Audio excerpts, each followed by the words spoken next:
योग जीवन जीने की कला है। ओवर थिंकर को नींद नहीं आती, ओवर थिंकर ही डिप्रेशन में जाते हैं। वाणी को हमेशा पवित्र बना के रखना चाहिए। ना योग हिंदू का है, ना मुसलमान का है, ना सिख का है, ना ईसाई का है। आपको पता है भारत से ज्यादा योग का स्कोप चाइना के अंदर। अगर ओम के उच्चारण करने से आपका ऑक्सीजन लेवल बढ़ रहा है, आपका स्ट्रेस जा रहा है, तनाव से बच रहे हो आप, तो भाई ओम का उच्चारण करने में प्रॉब्लम कहाँ आ रही है आपको। सांस भर के दोनों हाथ ऊपर उठाए, इनहेल, एक्सहेल।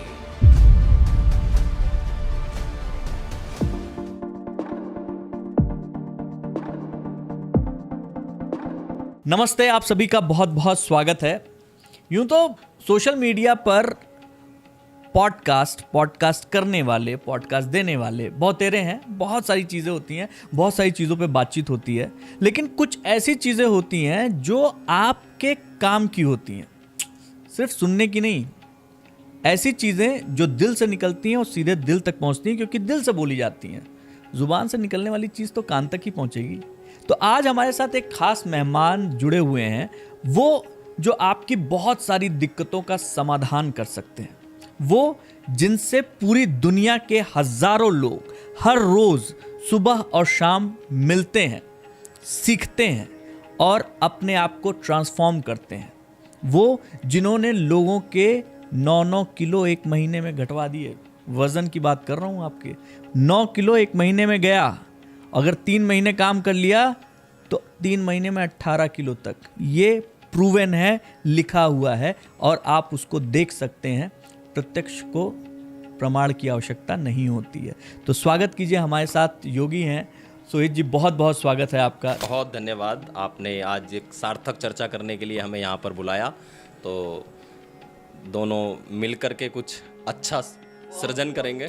बहुत अच्छा सृजन करेंगे, क्योंकि सबसे इम्पोर्टेंट चीज़ सोहित जी हम ये जानना चाहेंगे कि जब भी योग की बात आती है तो लोगों को लगता है कि बस शरीर को पूरा यूं घुमाना है, यूं तोड़ना है, ऐसे करना है, वैसे करना है।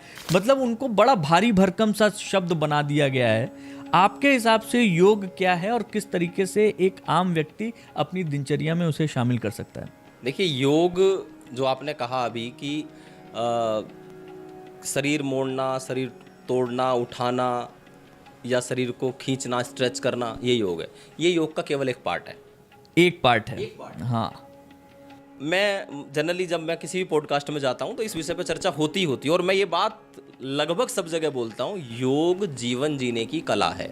आप भगवान श्री कृष्ण श्रीमद् भगवद गीता में भी कहते हैं, योगा कर्मसु कौशलम। कर्म में कुशलता ही योग है।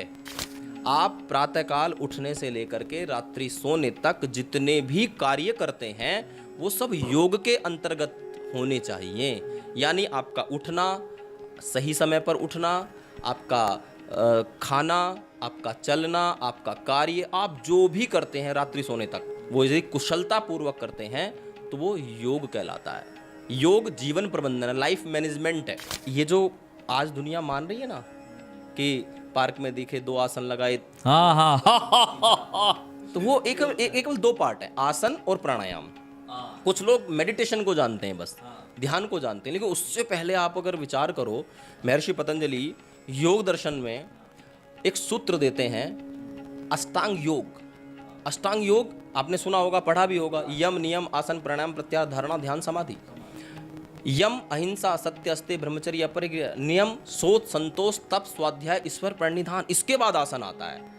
हमें झूठ नहीं बोलना है, हमें हिंसा नहीं करनी है, हमें कोई पापाचार, दुराचार, अनाचार, अत्याचार कुछ भी नहीं करना है। उसके बाद अपने आप को बाह्य और आंतरिक शुचिता करनी है, विचारों की करनी है, शरीर की भी शुद्धि करनी है। उसके बाद आसन की ओर जाना है। आसनेन भवेत् दृढ़म्। आसन से आपका शरीर बलवान होता है, मजबूत होता है, स्ट्रेंथ आती है। और उसके बाद आता है प्राणायाम। प्राणायाम कि आप अंदर से स्ट्रोंग होते हैं। प्राणायाम आपका काम करता है हार्ट के ऊपर, ब्रेन के ऊपर, लंग के ऊपर। प्राणायाम प्राणों की शक्ति, प्राणायाम प्राणों का आयाम, प्राणों का नियमन करना प्राणायाम कहलाता है। तस्मिन् सति श्वास प्रश्वास योगर गतिर विच्छेद प्राणायाम। यानी श्वास प्रश्वास की गति को समझना या उसका नियमन करना या विच्छेद करना प्राणायाम कहलाता है। और आज वैसे मैं कहूँ, आसन तो फिर भी लोग करते हैं, एक्सरसाइज तो फिर भी लोग करते हैं, प्राणायाम बहुत कम लोग करते हैं। प्राणायाम करने वाले व्यक्ति को ब्रेन हेमरेज नहीं हो सकता, प्राणायाम करने वाले व्यक्ति को हार्ट अटैक नहीं हो सकता, प्राणायाम करने वाले व्यक्ति के लंग यानी फेफड़े कमजोर नहीं हो सकते, प्राणायाम करने वाले व्यक्ति को शरीर के अंदर ऑक्सीजन की कमी नहीं हो सकती। बहुत बड़ी बड़ी बात बोल रहा हूं मैं, क्या बात है। हाँ, लेकिन प्राणायाम इतनी बड़ी, मैं प्राणायाम को धरती की संजीवनी बूटी कहता हूँ।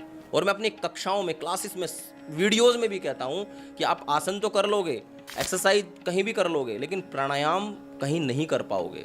हम तो जितने भी आसन कराते हैं, स्ट्रेचिंग कराते हैं, एक्सरसाइज कराते हैं, सूर्य नमस्कार कराते हैं, सब में सांसों का विशेष ध्यान रखते हैं कि कब सांस लेना है, कब सांस छोड़, इनहेल एक्सेल, इनहेल एक्सेल। मेरे यहाँ हर एक्सरसाइज, हर आसन पर मेरे मुख से निकलता है inhale exhale, inhale exhale, class कराते समय। क्यों?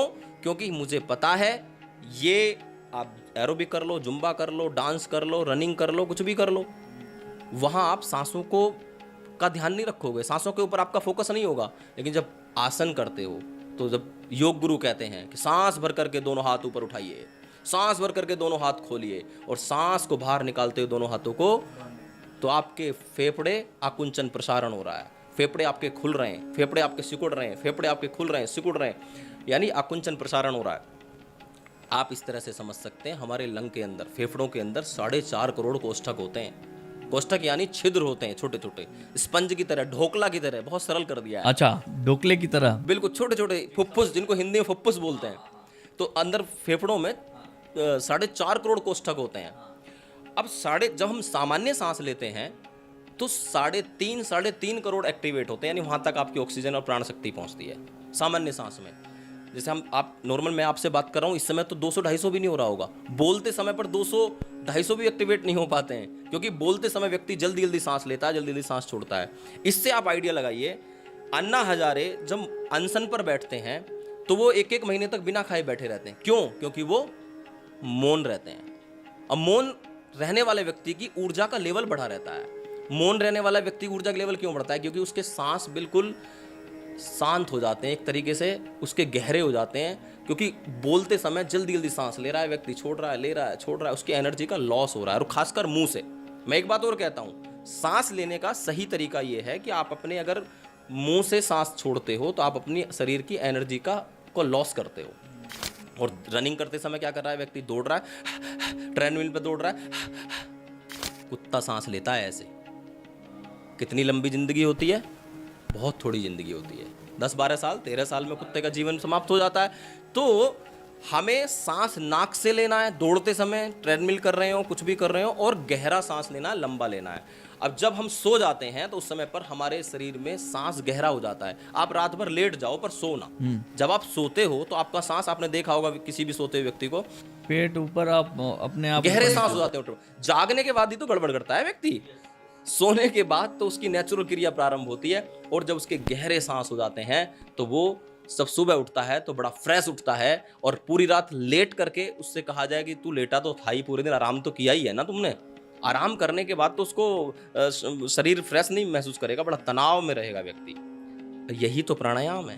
प्राणायाम 4.5 करोड़ की 4.5 करोड़ कोष्ठक को एक्टिवेट करता है, उनके अंदर ऑक्सीजन को बड़ा भेजता है और प्राण शक्ति को भेजता है, जिससे कि आपके एक एक सेल को, एक एक टिश्यू को, ऑर्गन को, ब्लड को, हार्ट को, ब्रेन की सेल्स को, सभी को किसकी आवश्यकता है? ऑक्सीजन की आवश्यकता है और प्राण शक्ति की आवश्यकता है। उसके बाद ध्यान, प्रत्याहार आता है। प्रत्याहार को लोग नहीं समझते हैं। प्रत्याहार का अभिप्राय होता है कि जब हम ध्यान की ओर जा रहे होते हैं, तो जैसे हमने एक पात्र से तेल डालना शुरू किया, वो तेल वहां से गिरने की और यहाँ तक पहुंचने की स्थिति प्रत्याहार है। यानी हम किसी अच्छे कार्य की ओर जाने का प्रयास कर रहे हैं, या हम समझें कि हम मेडिटेशन की ओर जा रहे हैं, ध्यान की ओर जा रहे हैं, तो प्रत्याहार कर रहे हैं कि एक मन बनाया, यानी हमने इंद्रियों का संयम किया। और जब वो ऑयल, वो तेल एक पात्र में गिर गया तो वो अपने ध्येय पर पहुंच गया, यानी हम ध्यान करने के लिए तैयार हो गए। अब हम ध्यान करते हैं। ध्यायते ध्यायानाम धातूनाम मलाक्रिया। ध्यान के करने से आपके मन के ऊपर जितने भी मल विक्षेप आवरण जमे रहते हैं वो सब खत्म हो जाते हैं, साफ हो जाते हैं, सबकॉन्शियस माइंड साफ हो जाता है। उसके बाद समाधि आती है। समाधि में व्यक्ति विचार शून्य हो जाता है। फिर संप्रज्ञात समाधि आती है, असंप्रज्ञात समाधि आती है, फिर केवल्य की स्थिति आती है। फिर व्यक्ति शून्य भाव में चला जाता है, ना उसको नेगेटिव और ना पॉजिटिव, वो बिल्कुल शून्य हो जाता है, ना नेगेटिव ना पॉजिटिव, यानी तदेवार्थ निर्भासम स्वरूप शून्यमिव समाधि। जब विचार शून्य हो जाए तो वो समाधि और केवल्य की स्थिति होती है। तो ये योग है। आसन और प्राणायाम तो केवल एक पार्ट है। क्या बात है, कितने बढ़िया आपने कितने अच्छे तरीके से इसको एलोबरेट किया, समझा दिया।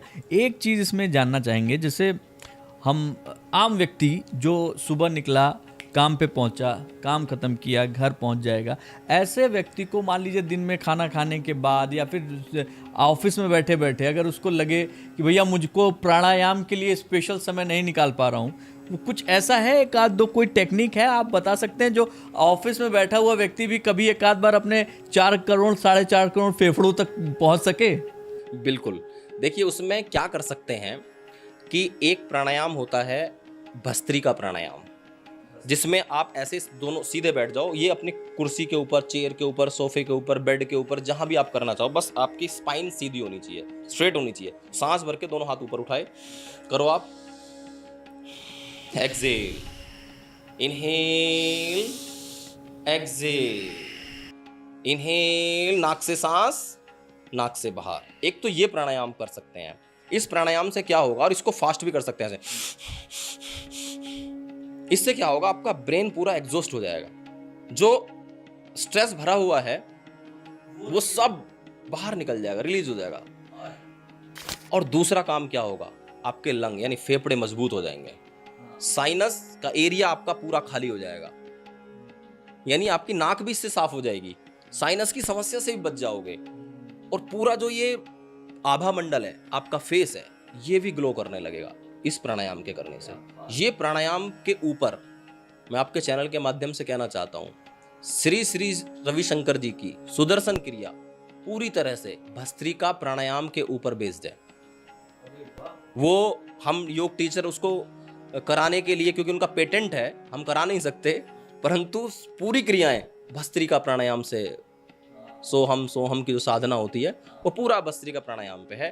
अब आप सोचिए कितना इसका महत्व हो सकता है कि श्री श्री रविशंकर जी ने हजारों करोड़ का एम्पायर खड़ा कर दिया केवल सुदर्शन क्रिया के साथ। यस सही बात है भाई, गंभीर बात है। इसको आप ऐसे समझिए कि इसका मतलब इसके अंदर शक्ति है, इसके अंदर ताकत है। मैं तो आपके पॉडकास्ट के माध्यम से पूरे देशवासियों को और दुनिया को कहना चाहता हूं कि प्राणायाम के साथ जुड़ जाओ। प्राणायाम के करने से पूज्य स्वामी रामदेव जी ने पूरे देश और दुनिया को जगाया। 1 लाख करोड़ से ज्यादा का एम्पायर खड़ा कर दिया। श्री श्री रविशंकर जी ने 5-10 हजार करोड़ का एम्पायर खड़ा कर दिया। इसको आप ऐसे समझिए कि अगर प्राणायाम के अंदर शक्ति ना हो तो लोग जब उसको करते हैं, अगर उसमें शक्ति नहीं होगी तो 1 दिन, 2 दिन, 4 दिन, 5 दिन करके छोड़ देंगे। अब शक्ति है, लोग जुड़ रहे हैं, धन भी दे रहे हैं, उनको बुला करके कार्यक्रम भी करा रहे हैं, तो यानी उसके अंदर पावर है। और मैंने खुद महसूस किया है सुदर्शन क्रिया को। जून का महीना सुबह 10 साढ़े 10 बजे के आसपास जब मैंने सुदर्शन क्रिया को प्रारंभ किया, मैं गुजरात में था, लगभग 1 वर्ष पूर्व की बात है। एक बिजनेसमैन उद्योगपति वहां के, उनके साथ में मैं उनको योग कराता था। तो उन्होंने कहा गुरुजी आज मैं आपको सुदर्शन क्रिया कराता हूँ। मैंने कहा हाँ जी मैं जानता तो हूँ, पर मैं आपको करा नहीं सकता। बोले मैं कराता हूँ। तो उन्होंने जब सुदर्शन क्रिया प्रारंभ की, उन्होंने मुझे एक बार स्टेप बता दिए। मैं कहा ठीक है जी साथ में करते हैं। तो 10 बजे जब हमने शुरू की तो हमारे ऊपर छाव थी, एक वृक्ष की छाव, हम गार्डन में बैठे थे। लेकिन उसमें 45 मिनट लगभग लगती हैं, तो 15 मिनट बाद धूप आ गई। लेकिन सुदर्शन क्रिया पूरी धूप में हमने की, और सुदर्शन क्रिया करने के बाद जो मैंने फील किया, तो मुझे उस दिन ये पता चला कि वैसे ही लोग श्री श्री जी के पीछे पागल नहीं है, क्योंकि इसमें दम है। और इतना रिलैक्स मस्तिष्क, ऐसा कि जैसे किसी झूठे पात्र को साफ करके कितना अच्छा लगता है, बर्तन साफ हो जाता है, तो ऐसे ही पूरा काम, क्रोध, लोभ, मोह, ईर्षा, द्वेष, छल, दम, पाखंड सब साफ हो गया। इतना अच्छा फील हुआ, यानी बिल्कुल कचरा साफ। तो ये सुदर्शन क्रिया की ताकत, मैं कहूंगा ये प्राणायाम की ताकत है। और ऑफिस में बैठने वाले दूसरा प्राणायाम जो कर सकते हैं, वो कर सकते हैं अनुलोम विलोम प्राणायाम। अनुलोम विलोम प्राणायाम के बेनिफिट बताता हूं। हमारे शरीर के अंदर 72 करोड़ 72 लाख 10,202 नस नाड़ियां हैं। आपने पढ़ी होंगी मॉडर्न मेडिकल साइंस में कि 72,000 नस नाड़ियां। 72,000 नसनाड़ियों का तो मॉडर्न मेडिकल साइंस ने नाम दे दिया है, जिनको बच्चे पढ़ते हैं। परंतु हमारे एक गुरुदेव हुए हैं ब्रह्म ऋषि कृष्णदत्त जी महाराज, त्रेता युग के श्रृंगी ऋषि की आत्मा कलयुग में आई थी। उनके शास्त्रों में, उनके साहित्य में मिलता है कि 72,72,10,202 नसनाड़ियां हमारे शरीर के अंदर हैं, जो कई बार अपनी आंखों से दिखाई भी नहीं देती हैं। तो अनुलोम विलोम प्राणायाम उन सब को एक्टिवेट करता है, उन सब के अंदर प्राण भेजता है। क्योंकि शरीर के, मैंने अभी कहा, छोटी से छोटी इकाई, एक एक कोशिका को, एक एक सेल को भी प्राण ऑक्सीजन की आवश्यकता है। और वो काम कौन करता है? अनुलोम विलोम प्राणायाम। अब अनुलोम विलोम करना कैसे? राइट नोस्ट्रल को ऐसे प्रेस करो, लेफ्ट से सांस अंदर भरो धीरे धीरे, बिल्कुल स्पाइन आपकी सीधी होनी चाहिए। पहली उंगली अंगूठे को ऐसे ज्ञान मुद्रा बना करके उसको आप रख सकते हैं, और फिर लेफ्ट को प्रेस करके राइट से बाहर छोड़ दीजिए। फिर राइट से भरो, लेफ्ट से छोड़िए, लेफ्ट से भरिए, राइट से छोड़िए। इस प्राणायाम में लेफ्ट से लेना यानी बाएं से लेना है, दाएं से छोड़ना है, दाएं से लेना है, बाएं से छोड़ना है। अनुलोम विलोम यानी उल्टा सीधा। आनंद आ गया 20 सेकंड में ही। इस प्राणायाम को कम से कम 10 मिनट और अधिक से अधिक आधा घंटे तक किया जा सकता है, 45 मिनट तक भी किया जा सकता है। इस प्राणायाम के लाभ इतने हैं, ऑफिस में बॉस का तनाव है, ऑफिस के अंदर काम की टेंशन है, प्रोजेक्ट बड़े मिले हुए हैं, और यदि आप खुद ऑफिस चलाते हो तो एम्प्लॉय की भी टेंशन होती है, घर परिवार की भी टेंशन होती है, बहुत सारी टेंशन जीवन में हर किसी व्यक्ति के। और जब ये प्राणायाम करता है, जब तो रिलैक्स होने लगता है। बस इस प्राणायाम में ध्यान ये रखना है, डीप इनहेल और स्लो एक्सहेल। गंभीर बात बता रहा हूं, डीप इनहेल यानी गहरा सांस भरो, जितना गहरा भर सकते हो। जैसे आपने लेफ्ट से भरा तो गहरा भरिए, जितना गहरा भरेंगे उतना अच्छा लगेगा। और फिर धीरे धीरे दूसरे नोस्ट्रल से स्लोली, वेरी स्लोली, जितना धीरे धीरे छोड़ेंगे उतना ही लाभकारी हो जाएगा ये प्राणायाम। शास्त्रों में तो कहा जाता है कि आपकी नाक के सामने नोस्ट्रल के फ्रंट पर कॉटन यानी रुई रख दी जाए, वो भी ना हिले सांस बाहर आते समय। यस, ये मैंने पढ़ा है। हाँ ठीक है। होता क्या है, पार्क में मैं भी देखता हूँ कई बार, तो मुझे लगता है कि ये हो क्या रहा है देश में। 2-2 प्राणायाम लोग एक साथ भी करते हैं। क्या करेंगे भाई? मैं तो पूछ लेता हूँ कई बार, भाई मैंने पढ़ा है उन ग्रंथों को, तो मैं पूछ लेता हूँ, अंकल जी ये क्या कर रहे हैं आप? मैं प्राणायाम कर रहा हूँ। मैं कहा आप प्राणायाम 2 एक साथ, ट्विन वन हो रखे हैं आप कपालभाति और अनुलोम विलोम दोनों को एक साथ कर रहे हैं, नुकसान हो जाएगा, पता नहीं चलेगा आपको कि डॉक्टर के यहाँ लेट होगे जाके। नहीं करना है, सही तरीका आपको करना है। कपालभाति करना है, सेपरेट करिए, अनुलोम विलोम करना है, उसको सेपरेट करिए और सही तरीके से करिए। अच्छा, बहुत सारे लोग ये भी कहते हैं मैं तो अनुलोम विलोम इतना करता हूँ, मुझे लाभ नहीं मिला। अब पूछते हैं तो वही, हाँ, तरीका नहीं मालूम है सही, और एग्जैक्टली हाँ। तो एक प्राणायाम और भ्रामरी प्राणायाम, इस अंगुलियां आंखों के ऊपर, अंगूठे से कान बंद, स्पाइन आपकी स्ट्रेट, सांस अंदर,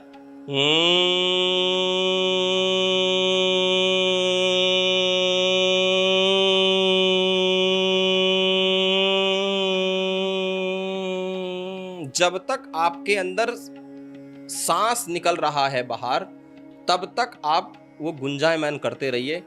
पूरे ब्रेन के अंदर वाइब्रेशन होगी, इससे ब्लड सर्कुलेशन होगा, प्राण शक्ति मिलेगी। ब्रेन को रिलैक्स करने वाला 3-4 बार अभी करके देखोगे ना, तो अभी आपको ये ना ये खाली खाली लगने लगेगा। यानी सबकॉन्शियस, सब क्या होता है, देखो हम जो बात कर रहे हैं, हम पॉजिटिव बात कर रहे हैं, इस समय योग पर चर्चा कर रहे हैं, ये भी स्टोर हो रही है। और अभी बाहर निकलेंगे तो दूसरी चीज़ें सामने आएंगी, कोई व्यक्ति इधर से निकल गया, उधर से निकल गया, किसी ने हमें कुछ परेशानी की, वो भी सब हमारे, क्योंकि हम जो आंखों से देख रहे हैं वो हमारे अंदर चल रहा है। हम जो मन में विचार कर रहे हैं, जो मन क्या करता है, मन विचारता है, सोचता है, अब वो स्टोर कहाँ हो रहा है, वो हमारे सबकॉन्शियस माइंड में जाकर के वो स्टोर हो रहा है। अब पॉजिटिव स्टोर करते जाओगे तो आपको बड़ा अच्छा लगेगा, आप किसी संत का सत्संग सुनिए, आप हमारा पॉडकास्ट सुन रहे हैं तो आपको कितना अच्छा लग रहा है, लेकिन आप इस पॉडकास्ट को बंद करने के बाद कोई निगेटिव न्यूज़ सुनिए, एग्जैक्टली। तो फिर आपको कैसा लगेगा? जब नकारात्मक चीज़ें आपके अंदर चली जाएंगी और पॉजिटिव कम हो जाएंगी। और पता है हमारे गुरुदेव तो ये भी कहते हैं कि हमारे सबकॉन्शियस माइंड के अंदर हमारे उसको कहा गया चित्त, जैसा मोबाइल में चिप में स्टोर होता है ना सब, तो हमारे शरीर में हमारे अंदर है चित्त, और हमारे चित्त के अंदर लाखों जन्मों के संस्कार पड़े रहते हैं, लाखों जन्मों के। अगर कोई पुनर्जन्म को नहीं मानता वो भी मानेगा। हम अभी बैठे हैं, अभी मेरे अंदर आपसे बात करते करते एक अच्छी चीजें आ रही हैं, अभी एकदम से सडनली मेरे मन में कोई निगेटिव बात है, तो यानी वो इस समय का संस्कार नहीं है, इस समय का विचार नहीं है, पता नहीं कब का विचार है। हो सकता है इस जन्म का हो सकता है वो किसी पिछले किसी जन्म का हो। तो हम कभी कभी बैठे बैठे अपने में खुश भी होते हैं, कभी बैठे बैठे अपने में दुखी भी होते हैं। एग्जैक्टली शायद ऐसा कई बार होता है कि सड़क पे चल रहे हैं, किसी को देख के लगता है अरे यार बड़ा अच्छा आदमी है, जबकि कोई परिचय नहीं है उसका, कहीं ना कहीं उसके साथ संबंध रहा है, लेकिन कहीं ना कहीं रहा होगा। और ऐसा उल्टा भी होता है कि यार मारे दो झापड़, पता नहीं कैसा आदमी जा रहा है यार, इसका तो देख के गुस्सा, ये भी हो रहा होता है। ये सब पुनर्जन्म और जो कभी, क्योंकि लाखों करोड़ों जन्मों के संस्कार पड़े हुए रहते हैं, विचार पड़े रहते हैं, जो हम पॉजिटिव सोच रहे हैं वो भी निगेटिव। जैसे शब्द नित्य है, ये आपने पढ़ा होगा, शब्द नित्य है, जो हम बोल रहे हैं ये खत्म नहीं हो सकता, ये वायुमंडल में ब्रह्मांड में जाके चला गया। इसीलिए तो संत कहते हैं भाई वाणी से कुछ गलत मत बोलो, क्योंकि जो आप बोल रहे हो वो सब स्टोर हो रहा है। उसके पास 2 टीबी और 10 टीबी का डेटा स्टोर करने की क्षमता नहीं, उसके तो उसके अनलिमिटेड है, कितना भी डेटा स्टोर होता है वहां। इसलिए अगर शब्द मिट जाता, मैं यहां से बोल रहा हूं, आपके पास कैसे जा रहा है वो, अगर आपके पास नहीं जा सकता तो यहां से बोल के यही खत्म हो जाता।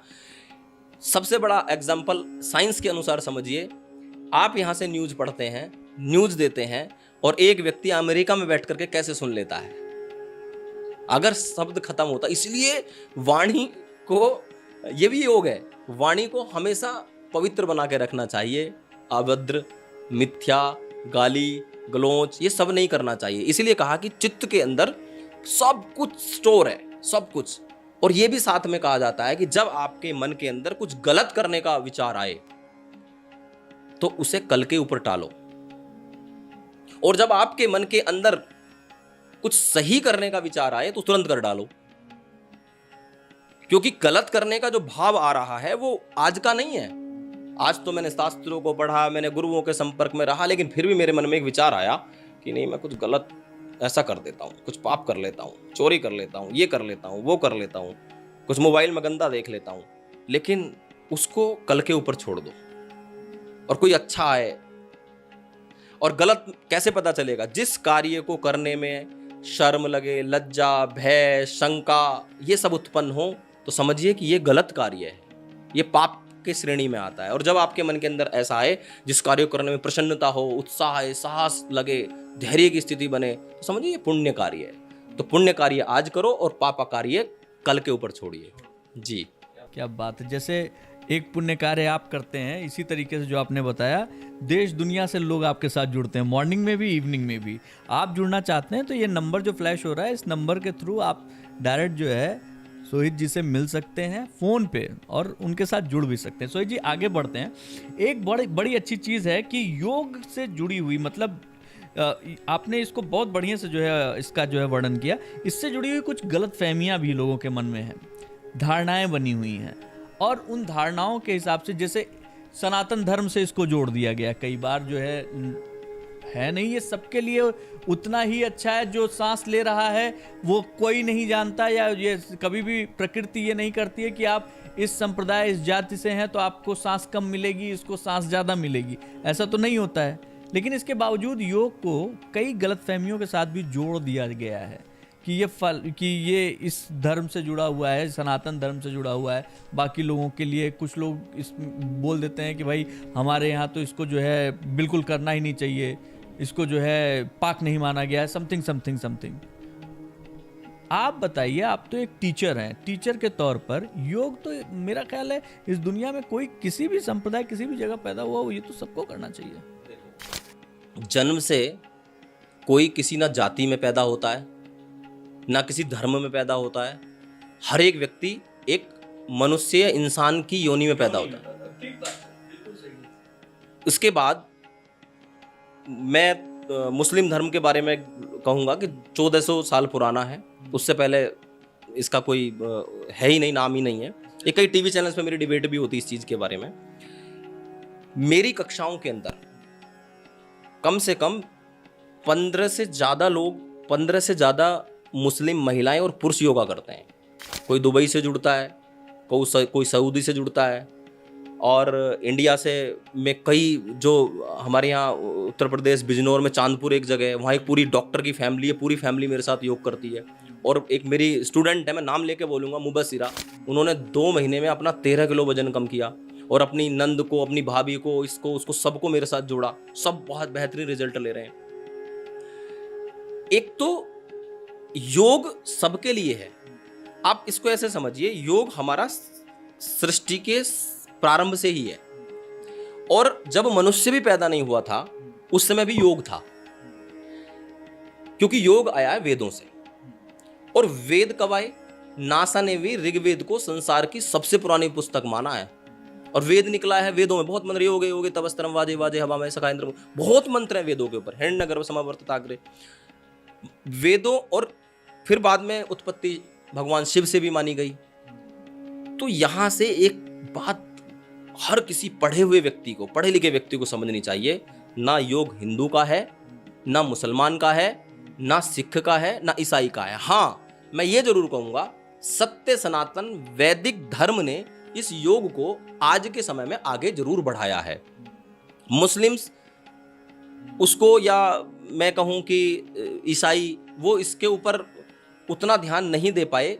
लेकिन आज के समय में आप जाइए चाइना, आपको पता है भारत से ज्यादा योग का स्कोप चाइना के अंदर है। वहां कौन है? बौद्धिस्ट हैं। वहां कौन लोग हैं? वहां योग के लगभग, मेरी नॉलेज में 150 से 200 योगा टीचर हैं, मेरी नॉलेज में। और एक मुजफ्फरनगर में एक गांव है कुडाना, उस गांव को तो मैं योग नगरी कहता हूं। वहाँ उस गांव के 100 से ज्यादा बच्चे एक ही गांव के हैं चाइना में, जो जॉब कर रहे हैं। योग अपने सेंटर बना रखे हैं।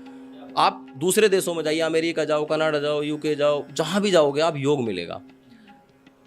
एक अभी जब विश्व योग दिवस मनाया जाता है, उससे पहले हर वर्ष एक कोई ना कोई कंट्रोवर्सी पैदा होती है। कोई ना कोई बड़े मुस्लिम धर्मगुरु या कोई नेता, वो कहते हैं ये मुसलमान सूर्य नमस्कार, हाँ बिल्कुल, झंडा ये, हाँ वो सूर्य नमस्कार हम सिर्फ वो, और इबादत से क्यों जोड़ रहे हो उसको? आप चलो, हम मानते हैं अल्लाह के अलावा आप किसी के आगे नहीं झुक सकते। आप सूर्य नमस्कार में आपसे कब कहा गया कि आप सूर्य को नमस्कार कर रहे हो? और सूर्य को नमस्कार कर भी लोगे तो मुझे नहीं लगता कोई बुराई है। पूरे दिन सूर्य से ऊर्जा लेते हो, पूरे दिन सूर्य से आप प्रकाश लेते हो, वो ना निकले तो आप कैसे रह पाओगे? आप अगर उसको प्रणाम कर भी लोगे तो बुरा क्या है? लेकिन मैं फिर दूसरी तरफ आता हूं, यदि आपका सूर्य नमस्कार करने से मेटाबॉलिक सिस्टम ठीक हो रहा है, वेट कम हो रहा है, फिटनेस हो रही है, हेल्थ आपकी इंप्रूव हो रही है, आपका बीपी सही हो रहा है, आपके शरीर के अंदर कोई रोग नहीं हो रहा है, बॉडी स्ट्रेंथ हो रही है, शरीर के अंदर ताकत आ रही है, बलवान बन रहे हो, आपकी हजारों रुपए की दवाइयां छूट रही हैं, तो आप सूर्य नमस्कार क्यों ना करें? क्या दिक्कत है? अब आप अस्पतालों के बाहर देखिए, सरकारी अस्पताल में सबसे ज्यादा मुस्लिम मिलेंगे। किसी भी सरकारी अस्पताल के आगे जाइए, सबसे ज्यादा मुस्लिम्स मिलते हैं, सबसे ज्यादा बीमारियां। कारण कि सबसे ज्यादा खराब खान पान मुसलमानों का है। मैं बिल्कुल खुलेआम बोलता हूं, लेकिन मैं उनके प्रति संवेदना रखता हूं, इसलिए बोल रहा हूं। मैं कंट्रोवर्सी शब्द में कभी बोलता ही नहीं हूं। मैं कहता हूं कि मेरी कक्षाओं में जितने भी मुस्लिम्स योग करते हैं, मैं उन पढ़े लिखे लोग हैं और रिजल्ट ले रहे हैं, उनको भी पता है, फिर तभी तो दूसरों को रिकमेंड कर रहे हैं। तो अभी पिछले वर्ष इससे जो ये गया है 21 जून, इससे पहला 21 जून में भारत के उपराष्ट्रपति हामिद अंसारी जी ने एक बयान दिया था कि ओम का उच्चारण मुसलमान नहीं करेंगे। उसके ऊपर एक डिबेट हुई, बड़े चैनल पे मैं भी गया, बहुत मुस्लिम से मेरी टक्कर हुई। मैंने एक बात कही, अमेरिका की एक यूनिवर्सिटी ने एक रिसर्च भी की है कि ओम के उच्चारण करने से ब्रेन के अंदर ऑक्सीजन का लेवल बढ़ता है। जब वाइब्रेशन जो होती है कि आप 1000 मोबाइल भी रखोगे और उनकी वाइब्रेशन भी आप महसूस करोगे, उससे ज़्यादा वाइब्रेशन आपके मस्तिष्क के अंदर हो रही है। और एक रिसर्च मैंने पढ़ी कि सूर्य पे भी जो ध्वनि हो रही है वो ओम की ध्वनि हो रही है। और ओम वेदों से आया है, मैं इसको भी कहूंगा, हर मंत्र के आगे, प्रत्येक मंत्र के आगे ओम शब्द लिखा हुआ है। और आप इसको हिंदुत्व से हटाइए, बिल्कुल हटा दीजिए, चलिए सनातन धर्म से। मैं कहता हूं अगर ओम के उच्चारण करने से आपका ऑक्सीजन लेवल बढ़ रहा है, ओम के उच्चारण करने से आपका मस्तिष्क शार्प हो रहा है, आपका ब्रेन शार्प हो रहा है, आपका स्ट्रेस जा रहा है, तनाव से बच रहे हो, आप काम करने की क्षमता बढ़ रही है, आपकी आई साइड अच्छी हो रही है, आपके सोचने समझने की शक्ति बढ़ रही है, तो भाई ओम का उच्चारण करने में प्रॉब्लम कहां आ रही है आपको? धर्म से हटाइए। और एक और बात कहता हूं, आज प्रत्येक धर्म में इसको माना गया है। कहीं आमीन, आमीन भी ओम का बिगड़ा हुआ रूप है। आमीन यह भी ओम का बिगड़ा हुआ रूप है। मुस्लिम्स बोलते हैं आमीन, तो ये कहां से आया? ये भी मैंने बड़े धर्म गुरुओं से, मुस्लिम्स के जो उनके आका हैं, उन लोगों से, मुल्ला मौलवियों से मेरी इस बात के ऊपर बहस हुई, ये जवाब नहीं दे पाए। मैंने कहा कि ये जो ओम है, जो आमीन बोलते हैं, ये ओम का ही बिगड़ा हुआ रूप है। आमीन, आमीन और एक ओमकार, हमारे सरदार बोलते हैं एक ओमकार, सीधा सीधा। और ओम भाई ये तो सृष्टि के प्रारंभ से है, कहीं ना कहीं किसी ना किसी रूप में आपने इसको नाम स्वीकार, हाँ, नाम बदल दिया है। तो इसलिए योग में फिर आपका मन है नहीं है, मेरी कक्षाओं में कुछ लोग बोलते हैं, कुछ लोग नहीं बोलते हैं। मैं तो कहता हूं योग करो, आसन करो, प्राणायाम करो, ध्यान करो, सूर्य नमस्कार करो। और जब ओम नहीं बोलना चाहते उस समय पर अपने अल्लाह की या अपने जो भी जिसमें आपकी श्रद्धा उसका ध्यान कर लिया करो। उसके लिए ओम ना बोल के ऐसे कर लिया करो, तो ब्रेन को कुछ आपको लाभ मिल जाएगा। एक बड़ी अच्छी बात कही आपने कि आपकी एक स्टूडेंट है, वो 12-13 किलो वजन कम कर गई हैं। मुद्दा ये है कि यहाँ देखने वाले बहुत सारे लोग हैं जो वजन कम करने के चक्कर में देख रहे होंगे। तो ये जो सोहित भाई चमत्कार करते हैं, आप 1 महीने में 9 किलो वजन कम कर देते हैं, इस चमत्कार का जो है अगर कोई तरीका हो जो घर में बैठा हुआ व्यक्ति जो देख रहा है, उनको क्या करना चाहिए, क्या नहीं करना चाहिए, थोड़ा सा एलेबोरेट करेंगे? बिल्कुल, आपने काम की बात की है, क्योंकि जब हम दूसरी तरफ बातें करते हैं तो जब पॉडकास्ट देखेंगे कह रहे तो ज्ञान बहुत फैल रहे हैं। मैंने कई पॉडकास्ट को सुना है, कुछ लोग ये करते हैं कि अरे भाई हमें जो चाहिए वो बता दो। धैर्य रखना चाहिए, क्योंकि हर विषय को विस्तार से समझना बहुत आवश्यक है। तो मैं कहता हूँ धैर्य से इसको सुनो भी और समझिए, इसमें आपके बहुत काम की चीज़ें मिलेंगी। बहुत अच्छा क्वेश्चन है आपका। वजन कम करने के लिए देखो, जो आपने वजन बढ़ा लिया है, कहीं ना कहीं भगवान ने तो आपको 50 किलो का पैदा नहीं किया, वही कोई 3 किलो, कोई 4 किलो और max to max 5 kilo, 2.5 kilo से 5 किलो तक अब बढ़ाया तो हमने अपने कारण है। तो अब हमें अपने आप को थोड़ा तप करना पड़ेगा। और मैं तो तप भी ऐसा नहीं कराता हूं कि उससे आपका वजन बहुत सरलता से कम होता है। एक तो 1 घंटा आप अपने आप को दीजिए। कोई कहे कि मेरे बस की नहीं है 1 घंटा देना, तो उसको मैं ये कहूंगा कि खाना बंद कर दीजिए। 1 घंटा जो अपने आप को नहीं दे सकता, जिसके पास समय नहीं है, कि मेरे पास बिल्कुल समय नहीं है, तो उसके लिए 24 मिनट का समय देता हूं कि कम से कम 20 सूर्य नमस्कार कर लो। मैं कहता हूं 10 मिनट रनिंग कर लो। मैं कहता हूं 5 मिनट स्विमिंग कर लो लेट के, या 10-15 मिनट स्विमिंग पूल में जाकर स्विमिंग कर लो। इतनी एक्टिविटी तो कर सकते हो। इसके अलावा आप डाइट पे फोकस कर लो। ये सब जो सिस्टम बिगड़ा हुआ है, डाइट का बिगड़ा हुआ है। Pizza, burger, junk food, fast food, समोसे, सब कुछ खा रहे हैं। उससे क्या होता है कि आप एक रिक्शे वाले को कहा जाए, एक किसान को कहा जाए कि तू 8 रोटी खा, कि तुम 50 रोटी, खली को 50 रोटी दे दो, क्या प्रॉब्लम है? क्योंकि इतना वर्कआउट है। और एक व्यक्ति की सुबह उठने के बाद लिफ्ट ली, लिफ्ट के बाद गाड़ी में बैठा, ऑफिस में आया, लिफ्ट ली, ऑफिस में बैठे और काम किए और चले गए। और उससे कहा जाए कि तुम दिन में 6 रोटी खा लो, तो क्या होगा? उनका पेट भी निकलेगा, हिप्स भी भारी हो जाएंगे और पूरा वेट शरीर पे बन जाएगा। आप जितनी कैलोरी ले रहे हो, क्या आप उनको बर्न कर पा रहे हो कि नहीं? यदि आप खाना चाहते हो तो आपको मेहनत करनी पड़ेगी, नहीं तो केवल जीने के लिए खाइए। अब मैं एक फॉर्मूला देता हूं। सुबह उठिए, नींबू पानी शहद के साथ या काले नमक के साथ पीजिए फ्रेश होने के बाद। फिर एलोवेरा आंवला जूस पीजिए आधा घंटे बाद या 15 मिनट बाद, जितना भी आपको समय के अकॉर्डिंग। 20 ml या 30 ml आंवला और 30 ml एलोवेरा और 60 ml गुनगुना पानी में उसको डालिए और उसको पीना शुरू कीजिए। इसके बाद आप योग, जॉगिंग, रनिंग, वार्म अप, कुछ भी जो आप करना चाहते हैं, सूर्य नमस्कार, वो कीजिए आधा घंटा या 1 घंटा। उसके बाद ब्रेकफास्ट में आप एक टाइम फिक्स करो कि 8 बजे खाते हो तो 8 ही बजे खाओ, 9 बजे खाते हो तो 9 बजे खाओ। एक टाइम फिक्स करना है, उसी समय आपको भूख लगेगी जब आप अपनी रूटीन बनाओगे। उस ब्रेकफास्ट में आप फ्रूट लीजिए, स्प्राउट्स लीजिए, मल्टीग्रेन दलिया, पुष्टाहार दलिया आता है उसको लीजिए, और या मूंग की दाल की खिचड़ी लीजिए। वो जमाना चला गया कि सुबह राजाओं की तरह, महाराजाओं की तरह खाओ। बहुत पढ़ा होगा आपने, सुना भी होगा, सुबह राजा महाराजाओं की तरह खाइए और दोपहर में राजा के युवराज की तरह खाइए और रात को भिखारियों की तरह खाइए। अब वो जमाना चला गया, क्योंकि आपको खा के ऑफिस में बैठना है। सुबह राजा महाराजाओं की तरह वो व्यक्ति खाएगा जिसको जाकर के 1 घंटा खेत में फावड़ा चलाना है, या जिसको रिक्शा चलाना है, या कोई और मेहनत करनी है। उतना खाने के बाद आप वहां पे रहेंगे तभी पचा पाएंगे, नहीं तो आप ऑफिस में आके बैठने वाले हैं तब तो आपकी लंका लग जाएगी। मेटाबॉलिक सिस्टम बिल्कुल ध्वस्त हुए पड़े हैं लोगों के, डाइजेशन बिल्कुल खत्म हुआ पड़ा है। गैस की गोलियां खाते हैं सुबह उठ करके, एसिडिटी, तेजाब बन रहा है, खट्टी डकारें आ रही हैं, क्या हाल बना रखा है, क्योंकि शरीर को चलाते ही नहीं है। मैं कहता हूं कि जब तक इस शरीर को चलाओगे तब तक ही आपको चलाता रहेगा, वरना बैठ जाओगे किसी दिन। और जो ये कहते हैं मेरे पास टाइम नहीं है, वो सावधान हो जाओ, आज नहीं तो कल। अगर आज शरीर में जान है, 40 के जब पार हो जाओगे तो 1-1 महीने की छुट्टी लेकर अस्पताल में भी लेटना पड़ सकता है। इसलिए 1 महीने की छुट्टी ना लो, 1 घंटे की डेली थोड़ी प्रैक्टिस कर लो। उसमें तो भाई तन, मन और धन तीनों जाएगा, सोच जी। शरीर खराब हो गया, डिस्चार्ज होकर आता है, बढ़िया की बात है, वहाँ से डिस्चार्ज होकर आता है, हमारे यहाँ से रिचार्ज होकर जाता है व्यक्ति। ये बड़ी अच्छी बात कही आपने। तो हाँ, फिर उसके बाद ब्रेकफास्ट हो गया, लंच में उसको जो वो खाना खा रहा है अब तक व्यक्ति, उनको अपने खाने की क्वांटिटी को थोड़ा कम करना है, यानी आधा कर दो। वेट लॉस के लिए बोल रहा हूँ। जो खा रहे हो 4 खा रहे हो 2 खाओ, 2 खा रहे हो 1 खाइए। चावल इतना 1 कटोरी ले रहे हो तो आधी लो, आधी ले रहे हो उससे भी आधी कर दो। और बहुत ज़्यादा भूख लगती है तो 10 मिनट पहले, 15 मिनट पहले एक भर के प्लेट सलाद खा लीजिए। शाम के समय फिर 4-5 बजे भूख लगती है, उस समय green tea, lemon tea, black coffee, aloe vera आंवला जूस भी उस समय ले सकते हो। शाम के समय ये ले लीजिए। एक आध कोई बिस्किट लेना चाहो ले लीजिए, उतना चलेगा, कोई प्रॉब्लम नहीं है। रात का डिनर महत्वपूर्ण है।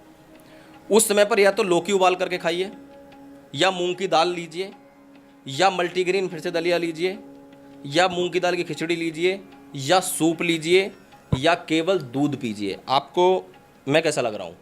एकदम फिट लग रहे हैं बॉस, क्या बात कर। मैं 24 घंटे में 2 रोटी खाता हूँ, केवल 2 रोटी खाता हूँ 24 घंटे में, 2 रोटी, केवल 2 रोटी। ऐसा नहीं मेरा वजन नहीं बढ़ेगा, मेरा ही बढ़ जाता है। मैं 2 रोटी खाता हूँ दोपहर में, 11 से 12 के बीच में मेरी 2 रोटी होती हैं, दाल सब्जी सलाद होती है। और हम अपने देखो, हमारा जो स्टमक है ये इतना है हर किसी व्यक्ति का, ये मुट्ठी बंद करो, पंच बनाओ और यहाँ रख लो। मेरा इतना है, आपकी मुट्ठी के बराबर है। अब इसको बड़ा कितना ही कर लो, ये ब्लेडर है। आज 1 खाई, कल 2 खाओ, फिर 4 खाओ, फिर 5 खाओ, आदत बना लो, ये बड़ा होता चला जाएगा और वहीं का वहीं लगता भी चला जाएगा। हाँ, इसीलिए पेट ही सबसे ज़्यादा निकलता है। इसीलिए निकलता है ना, ज़्यादा मेहनत करनी पड़ती है।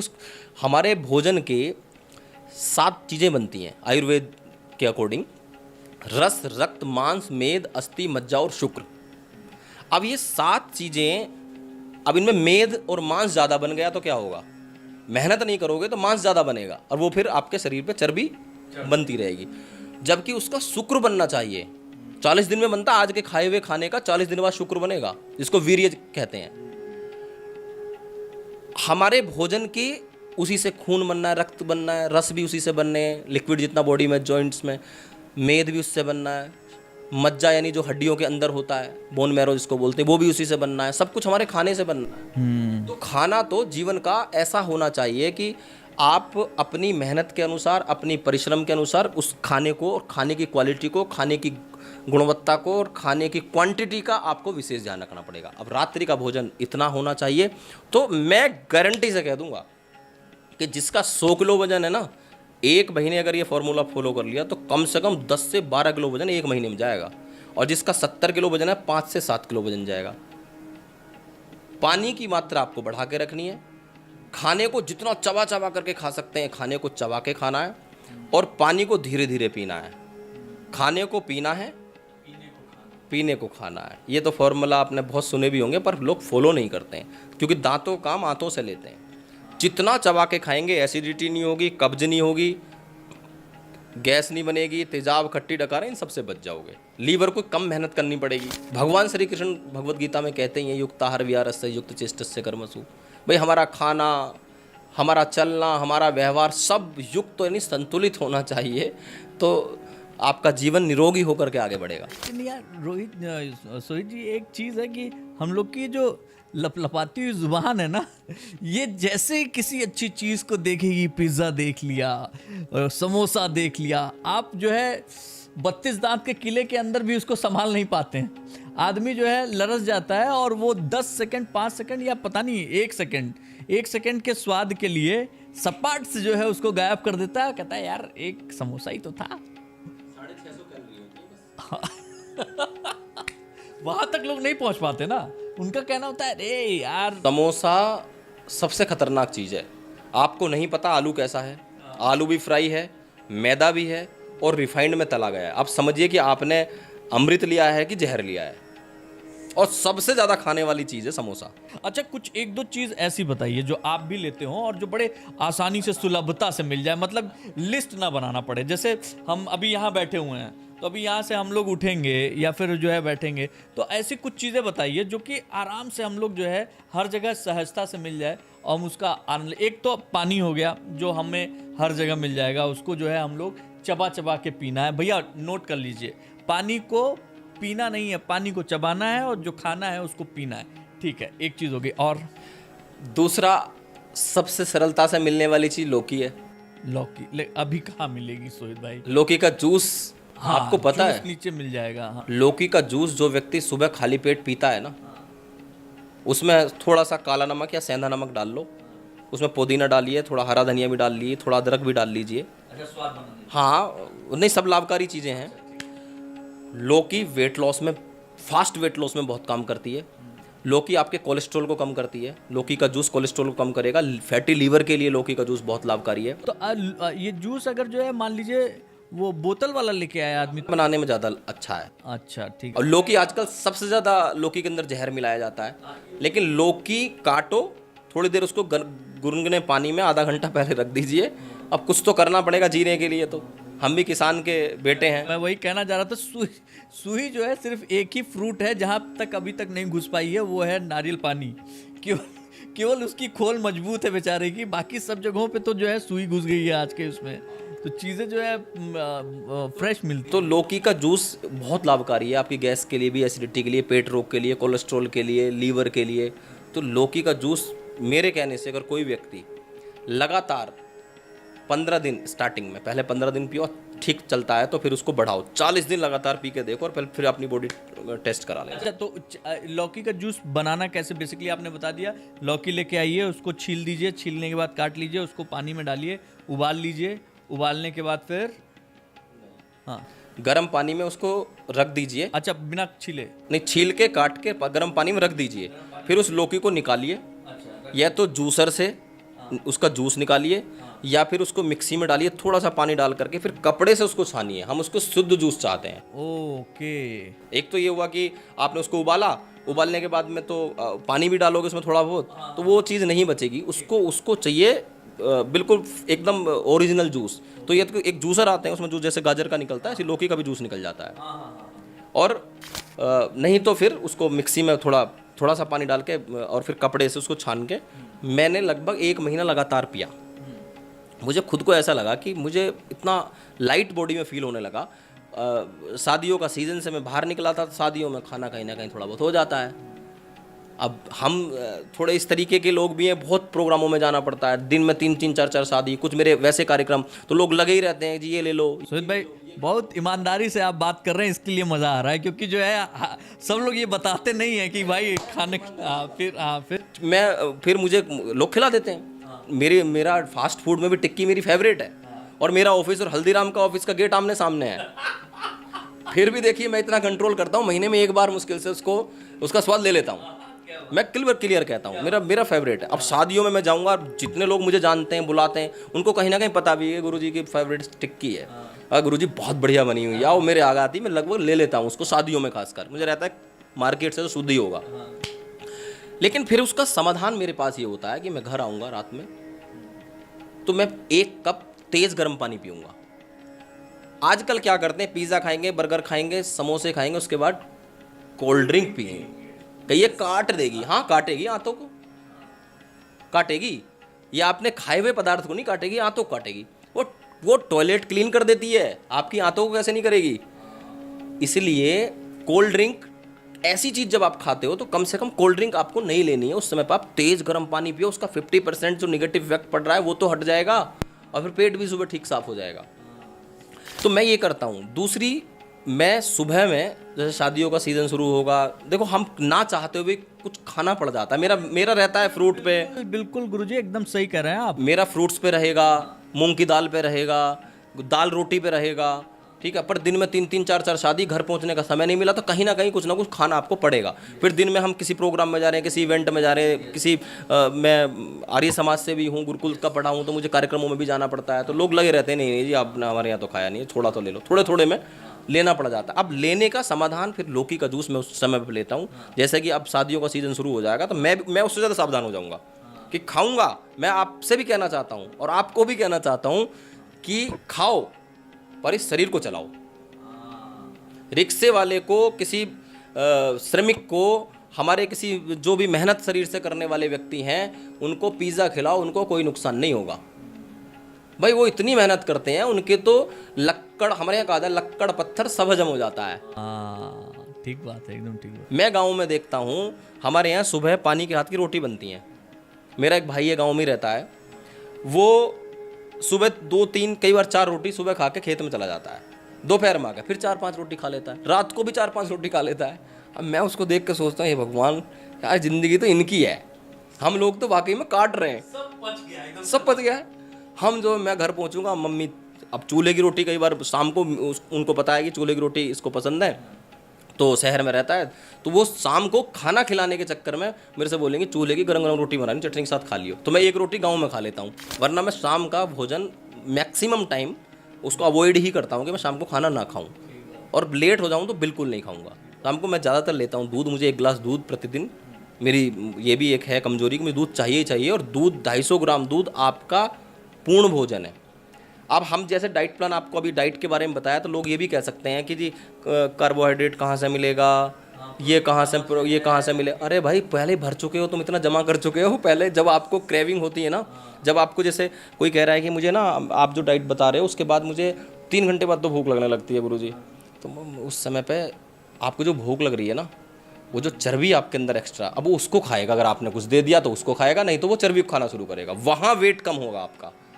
क्रेविंग हुई, आपने तुरंत चाय बनाई पी, या कुछ ऐसा बिस्किट खाया, फ्रिज खोला वहाँ से कुछ लिया, तो आपने वजन को कम करने पर रोक दिया। उस फैट को खाएगा वो जब भूख लग रही, थोड़ा रोको। मैं शाम के समय देखता हूँ, जैसे सुबह मैं खाना खाऊंगा तो मुझे थोड़ा लगेगा कि हाँ यार पेट मेरा भी आ रहा, थोड़ा ऐसा लगता है, कई बार होता नहीं है। फिर मैं शाम को जब बिल्कुल 11-12 बजे खाने के बाद मुझे शाम तक, दोपहर में कई बार मैं ग्रीन टी ले लेता हूँ, कई बार मैं चाय भी ले लेता हूँ। ऐसा नहीं कि मैं चाय नहीं पीता हूँ, चाय भी ले लेता हूँ कभी कभी। और किसी के यहाँ जाता हूँ तो ले ही लेता हूँ। क्यों? क्योंकि भाई किसी का ना हो, किसी के पास दूध तो क्या होगा, किसी के पास जूस ना हो तो उसका सम्मान करना आवश्यक है। बात है भैया, सब लोग जो है आपको दूध और जूस लेके नहीं बैठ सकते। तो अब मैं उससे कहूँ नहीं मुझे तो नींबू पानी चाहिए, तो कैसे चलेगा काम? नहीं ठीक है, इतनी सी चाय में क्या बिगड़ जाएगा हमारा, नुकसानदायक है, लेकिन उसका उपाय हम कुछ ना कुछ कर लेते हैं। तो अब शाम के समय मुझे पेट एकदम खाली खाली लगता है, मैं दूध पीता हूँ। उससे पहले शाम को 5-6 बजे के आसपास मेरी क्लास भी होती हैं, तो मेरे पेट ऐसा लगता है कि थोड़ी भूख लग रही है। लेकिन मैं ये मानता हूँ कि यही तो जो थोड़ा बहुत है अगर कहीं से, तो इसको खाएगा भी ये। हाँ ठीक बात है। तो इसीलिए हर एक व्यक्ति को यदि खाना है तो मेहनत करनी पड़ेगी, और यदि मेहनत नहीं कर सकते तो खाना बंद करना पड़ेगा, वरना मोटे हो जाओगे।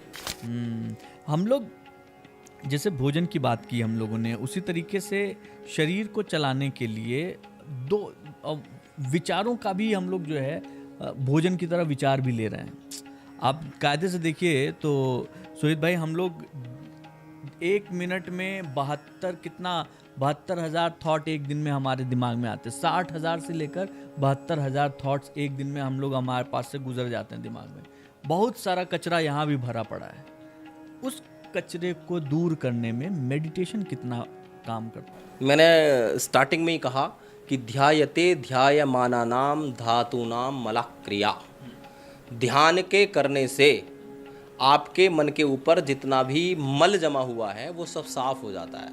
मैंने इसके ऊपर एक चर्चा कर चुका हूँ कि ध्यान और ध्यान से पहले प्राणायाम, प्राणायाम से ध्यान की ओर जाओ और ध्यान से आप अपने उस कचरे को पूरी तरह से साफ कर सकते हो। बस आपको ध्यान करने की टेक्निक थोड़ी सीखनी होगी। एग्जैक्टली मैं यही आ रहा था, यही चाहिए कि मुझको 2 तरीके का बताइए अगर आप बता पाएँ तो। एक वो जो हमारी तरह ऑफिस में बैठ के धीरे से लगा के सुन रहा है कि अबे कुछ काम की बात आएगी, मज़ा आएगा, तो भी ठीक है। और एक वो जो अपने घर में बैठा हुआ है, थोड़ी देर बीवी से बात करने के बाद उसको लगा बहन अब रहन दो, अब मुझे ध्यान ही कर लेने दो।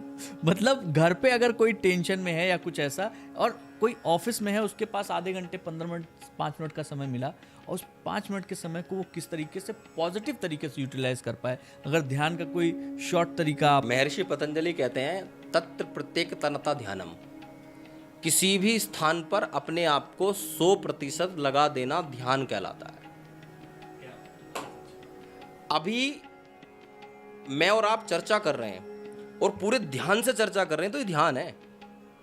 इसके लिए आपको एक मैट बिछाना, एक लाइट को डिम करके बैठना और एक माहौल सेट करना, थोड़ा बैकग्राउंड म्यूजिक देना, उसकी आवश्यकता नहीं है। अगर कक्षा में टीचर बोल रहे हैं, गुरु कह रहे हैं विद्यार्थी को ध्यान से पढ़ो, तो वो भी ध्यान है। किचन में हमारी माँ काम कर रही है और उस काम को करते करते 100% उसका विचार, उसका मन वहीं पर लगा हुआ है, तो वो ध्यान कर रही है। और यदि वो उस काम को करते करते उसका मन दूसरे काम में चला गया, तो समझिए वो भी बिगड़ेगा, और जहां गया वो तो होगा ही नहीं। इसीलिए हाँ, इसीलिए अब बहुत सारे कहें तो मल्टी टैलेंटेड कैसे होंगे? नहीं तो खा यहाँ रहे हैं, देख आपको रहे हैं, सोच कुछ और रहे हैं, हो कुछ और रहा है, पहुंच कुछ और है। अभी तो कुछ हो नहीं पा रहा। ठीक बात है। एक बड़े उद्योगपति हैं, मैं उनको बड़ा सुनता हूँ। वो ये कहते हैं कि जिस समय पे मैं जो काम करता हूँ उसी को करता हूँ, उसके अलावा मैं कुछ सोचता ही नहीं हूँ। अब आपको पता है मैं आपसे बात कर रहा हूँ, मेरा एक बार मेरे मन के अंदर ये भाव नहीं आया कि मेरी शाम को क्लास में कितना लंबा हो गया, क्योंकि मुझे पता है कि अभी मैं इसमें जीऊँगा, जब तक आप चाहेंगे तब तक अब मैं यहाँ हूँ। लेकिन अगर मैं ये सोचने लगूँ नहीं इसको मैं जल्दी जल्दी ख़त्म करता हूँ, तो ये भी बिगाड़ूंगा, और हो सकता है कि जाम के कारण अपनी कक्षा में भी ना पहुँच पाऊँ, तो दोनों बिगड़े। ध्यान यही है, ऑफिस में यदि काम कर रहे हो तो उसी को काम को करो, मन से करिए। अब वहां बैठ करके बीवी के बारे में नहीं सोचना है, तनाव आएगा। वहां बैठ करके आपको दूसरे किसी प्रोजेक्ट के बारे में नहीं सोचना है, तनाव आएगा। टेक्निक सबसे सरल टेक्निक है, आप सीधे बैठ जाओ या लेट जाओ।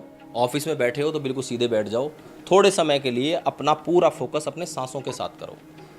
बस ऐसे सीधे बैठे, और ध्यान करते समय यदि आप कुर्सी पे बैठे हो तो आपकी लेग क्रॉस नहीं होनी चाहिए, बिल्कुल सीधे ऐसे बैठ जाइए और हाथ ऐसे रख लीजिए, पहली उंगली अंगूठे को ऐसे मिलाइए, बिल्कुल सीधे बैठकर, और अपने सांसों को फॉलो करिए। बस ये मन चंचल है, बार बार भागेगा, फिर पकड़ करके लाओ, फिर सांसों से लगाओ, सांसों को देखो। जब सांस अंदर जा रहा है तो ठंडा ठंडा सांस आपको महसूस होगा, शीतल शीतल सांस आपको महसूस होगा।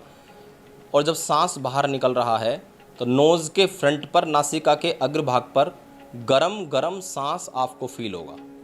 बस सांस को आते जाते सांस को देखिए, और दृष्टा भाव से देखना है। और जब तक आप रुक सकते हैं, अपने मन को रोक सकते हैं, सांसों के साथ रोकिए, क्योंकि मन चंचल है, ये भागेगा, पर फिर पकड़ करके लाना, फिर लगाओ, फिर भागेगा, फिर पकड़ करके लगाओ, थोड़े समय में ये रुक जाएगा।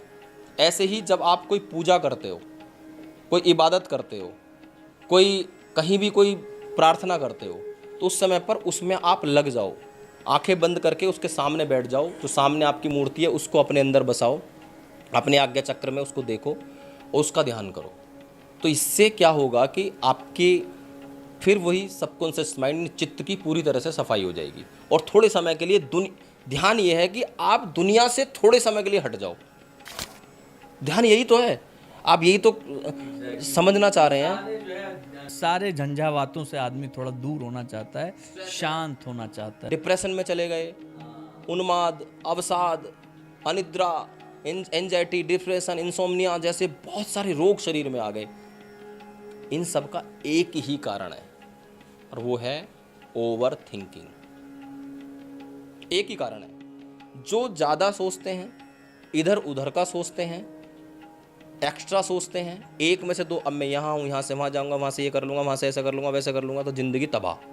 बिस्तर पर लेटे और यदि विचार आया कि मेरे अब की बार मेरे ऑफिस से मुझे 5 लाख का फ़ायदा हुआ है, अब की बार 10 लाख का होना चाहिए, नींद गायब है कि नहीं? ठीक बात है, बिल्कुल सही बात है। ओवर थिंकर को नींद नहीं आती, ओवर थिंकर ही डिप्रेशन में जाते हैं, वही स्ट्रेस में रहते हैं। यदि अरे मैंने एक बार स्वामी जी से पूछा, मैं कि जी थोड़ा तनाव सा रहता है, स्ट्रेस सा रहता है, तो क्या करें इसके लिए? तो उन्होंने एक ही बात कही कि वर्तमान में जीना सीखो। जहाँ हो, जिस स्थिति में हो, जिस परिस्थिति में हो, उसमें आप खुश रहिए, उसको जिए। अभी आपसे बात कर रहा हूँ तो यहाँ तक सोचूंगा तो अच्छा है, अब यहाँ से बाहर निकल के ये सोचने लगो जाम लग रहा है, बहुत भयानक, क्लास हो पाएगी नहीं, अभी तनाव आ जाए। बिल्कुल बिल्कुल बिल्कुल। इसीलिए हर किसी व्यक्ति पे अप्लाई होता है कि आप ज़्यादा मत सोचिए, जिस वर्तमान में आप हो, देखो जो बीत चुका है उसको वापस ला नहीं सकते, ठीक बात है। और जो होने वाला है उसकी चिंता क्यों करते हो? वो अपने आप होगा। अगर उसको रोक सकते हो, कुछ गलत होने वाला है तो आप उसको रोक भी सकते हो अपने कर्मों के द्वारा, अपने वाणी के द्वारा, अपने प्रयास के द्वारा। उसकी चिंता नहीं करनी, उसके बारे में चिंतन तो करो। पॉजिटिव होता है चिंतन और नेगेटिव होती चिंता। तो चिंता नहीं करनी है, चिंतन करना है। तो ये जो आपका ब्राह्मण है, ये जो मस्तिष्क है, ये पूरी तरह से आनंद में और सुख में रहेगा, बीमारियों से बचे रहेंगे। क्या बात है। हम लोग सोहित जी इसका पार्ट 2 भी करेंगे, और पार्ट 1 का एक सिंपल सा बातचीत का ये सारांश जो निकला वो ये कि करेंगे योग, भागेंगे रोग, लेकिन इसमें इसको स्ट्रेस लेना नहीं है, चिंतन करना है, चिंता नहीं करनी है। और मैं दिल से आपका शुक्रिया अदा करता हूं, क्योंकि बहुत लंबी यात्रा करके आप हमारे पास तक आए, और हम लोगों ने जो चर्चा की इसका एक पार्ट और बनता है जिसमें हम लोग सिर्फ और सिर्फ बात नहीं करेंगे, करके दिखाएंगे। और आपसे फिर से निवेदन है, अगर आप जुड़ना चाहते हैं सोहित जी से, कुछ सवाल हैं आपके, कमेंट बॉक्स से भी जुड़ सकते हैं, जो नंबर दिया गया है यहाँ से भी जुड़ सकते हैं, डायरेक्ट मुलाकात होगी। और आप में से बहुत सारे इनके शिष्य भी होंगे जो सुबह या शाम इनकी क्लासेस करते ही होंगे। बहुत बहुत शुक्रिया सर आने के लिए, बातचीत में हिस्सा लेने के लिए। Thank you so much.